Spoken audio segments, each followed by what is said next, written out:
یہ ہے کس سے کی جمع ہے قصص. جیسے کہ سورہ یوسف میں اللہ تعالیٰ فرماتا ہے نحن نقص، ہم نے قصہ بیان کیا. اور پھر فرمایا احسن القصص، یہ کیا ہے؟ یہ خوبصورت قصہ ہے. تو قصص کس کو کہا جاتا ہے؟ قصے کو، اسٹوری کو. تو یہ بھی مکی صورت ہے. اس کی ٹوٹل آیات کی تعداد ہے 88 اور جو اس کے رکوع ہے ان کی تعداد ہے 9. اور جن کاموں کا اللہ نے اس میں حکم دیا ہے ان کی تعداد ہے 11. جن کاموں سے منع فرمایا ہے ان کی تعداد ہے 5. اور جن سے منع فرمایا ہے ان کی تعداد ہے 6. اور جو کام کرنے کا حکم دیا ہے ان کی تعداد ہے 5. آج دیکھ لیں کہ اس میں 88 آیات ہیں لیکن احکامات بہت تھوڑے ہیں. کیوں؟ سورۃ کا نام دیکھو، سورۃ القصص.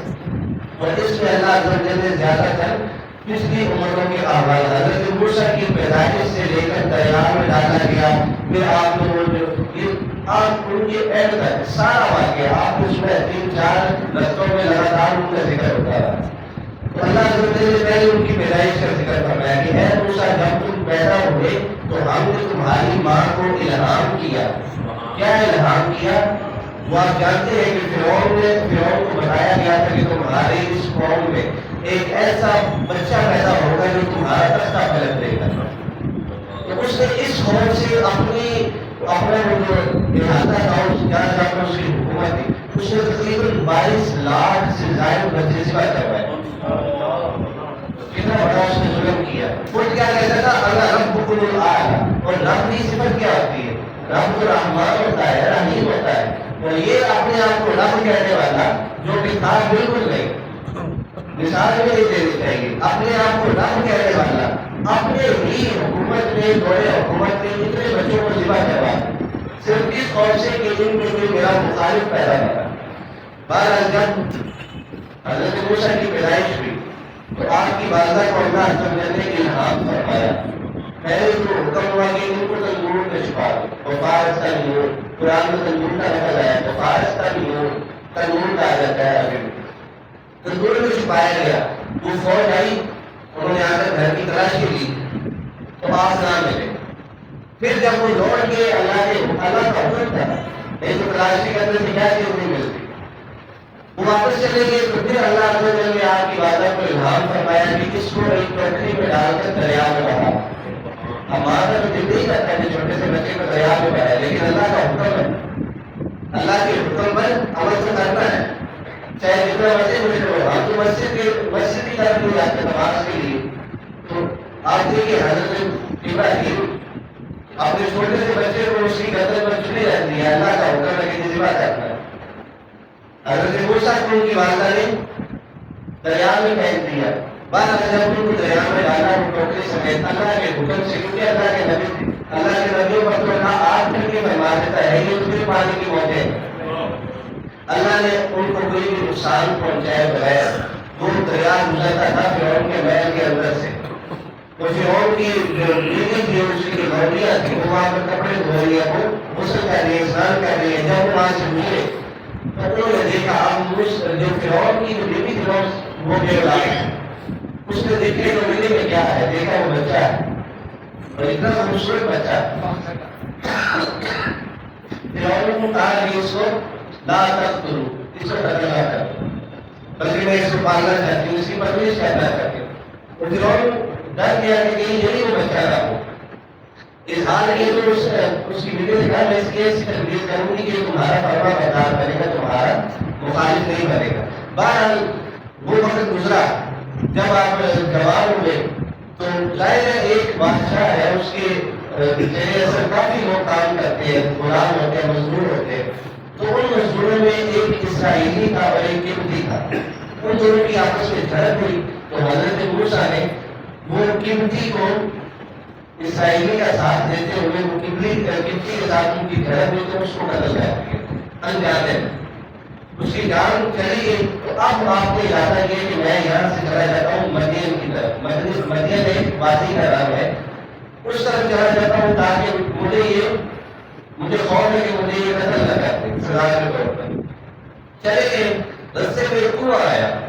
کنویں کے پاس دو نہایت ہی باادب لڑکیاں وہ کنویں سے پانی نکال رہی تھی اور بکریوں کو پلا رہی. آپ نے دیکھا اور ان کی مدد کی، کیونکہ وہ خواتین دائیں پانی کا شرکت کا کام ہے پورے سے، آپ نے جا کر ان کی مدد کی۔ وہ دو بیٹیاں تھیں حضرت شعیب علیہ السلام، تو ان بیٹیوں نے جا کر حضرت شعیب علیہ السلام کو بتایا کہ ہماری ایک مرد نے اس طرح مدد کی ہے۔ انہوں نے سوالات کیے کہ کس طرح کا تھا، دیکھنے میں کیسا تھا، کیونکہ جانتے تھے کہ اللہ کی اور نبی بھی ہے اور اللہ عز و جل نے نبوت کی عطا کرنی ہے، اور نبیوں کو تو پتا ہوتا ہے اپنے زمانے کے احوال کا۔ تو جب بتایا تو حضرت موسیٰ کو انہوں نے اپنے گھر دعوت دی، کھانا کھلایا اور اپنی ایک بیٹی کا نکاح ان کے ساتھ کر دیا۔ ان کو پھر روانہ کیا، جب آپ جا رہے تھے رستے میں تھوڑے دور دور دکھائی دے رہا تھا، اس پر ان کو آگ نظر آئی حضرت موسیٰ کو، آگ کے قریب تھے تو اللہ کی طرف سے آواز آئی، حکم آیا کہ اے موسیٰ ہم نے تمہیں کتاب عطا کرنی ہے، تمہیں نبی بنا کر اس قوم کی طرف بھیجا ہے، تو فرعون کے پاس جاؤ اور دین کی تبلیغ کرو۔ تو آگے سے انہوں نے کہا کہ مجھے ڈر ہے کہ وہ مجھے قتل نہ کرتے، وہ جو قتل کیا تھا اس کے بدلے میں۔ بہرحال اللہ عز و جل نے حکم دیا، حضرت موسیٰ نے دعا کی کہ اے باری تعالیٰ میری زبان میں لکنت ہے، میں وہ اکلاتا ہوں بولتے ہوئے میری زبان میں لکنت ہے، تو یہ دعا فرمائی رب اشرح لی صدری کہ اے اللہ میرے سینے کو کھول دے، ویسر لی امری اور میرے کام میں آسانی پیدا فرما، واحلل عقدۃ من لسانی، لسان کہتے ہیں زبان کو، عقدہ کہتے ہیں گرہ کو، میری زبان کی جو گرہ ہے اس کو کھول دے، یفقہوا قولی تاکہ دل کو میں تبلیغ کرنے جا رہا ہوں وہ میری بات کو سمجھے۔ تو جو دل کی زبان میں لکنت ہو یا ان میں اتنا کانفیڈنس نہ ہو کسی کے سامنے بولنے کا، اس کو یہ دعا کرنی چاہیے، اللہ تعالیٰ اس کو وہ ہمت و طاقت اور اس کی زبان کی جو بھی مسائل ہیں وہ حل کر پاتا ہے۔ یہ دعا کی پھر اللہ تعالیٰ نے آپ کو 9 معجزات دیے، ایک تو عصا وہ میں نے آپ کو بتایا التہا کی صورت میں بدل جاتا، اور دوسرا وہ ید جیسا آپ کا ہاتھ چمکدار، اس طرح کے معجزات اللہ تعالیٰ نے آپ کو عطا فرمائے۔ بہرحال یہ بہت لمبا چیپٹر ہے، تو پھر اللہ تعالیٰ نے فرعون کو کس طرح غرق فرمایا تو وہ سارا واقعہ بھی اس میں ذکر ہے۔ اس کے بعد ذکر ہوتا ہے اس میں قارون کا، وَإِذْ آيَاتُنَا قَارُونَ كَانَ مِنْ قَوْمِ مُوسَىٰ کہ قارون قوم موسیٰ سے تھا اور حضرت موسیٰ کا رشتہ دار تھا۔